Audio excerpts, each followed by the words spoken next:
How's it going, everybody? So in this video, I'm going to talk about how to fix or how to get rid of a jammed thumb. So before I get started, please subscribe to my channel if you haven't already. I do appreciate the support.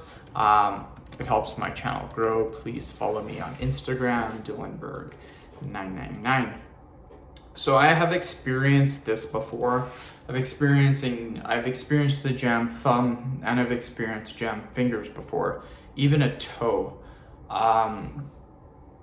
With the jammed finger or with the jammed thumb, it could be really, really painful.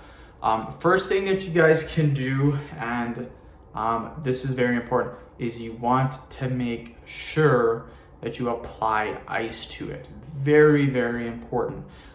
If you can apply ice as soon as it happens, it will almost instantly decrease the swelling and prevent the inflammation. If you do not get the ice on it, probably within an hour, then it's really going to swell up. It's going to be extremely painful and inflamed.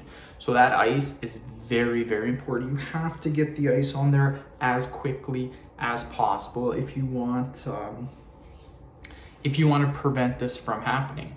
Now, if you miss the 1 hour window, you can still follow some basic principles called RICE, rest, ice, compression, elevation. It's an acronym, and pretty simple. You want to rest it.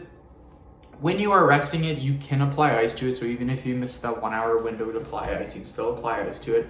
Compression is good too.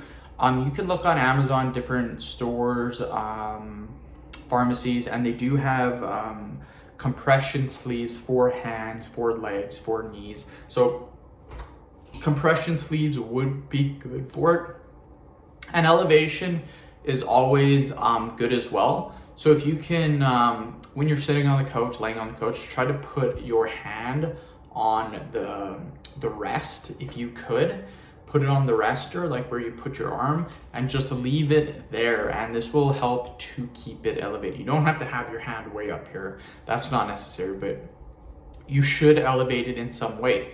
This is a big one. If it doesn't go away, 3 to 4 days, maybe a week. If it's still extremely sore, then I would go to the doctor because you may have fractured or broken it.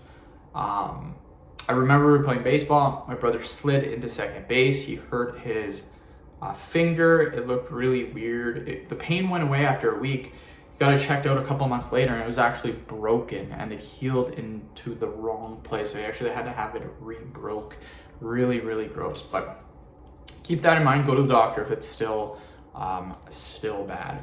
So end of video. Thank you so much for watching. Please subscribe to my channel if you haven't already. Please follow me on Instagram, Dillenberg999.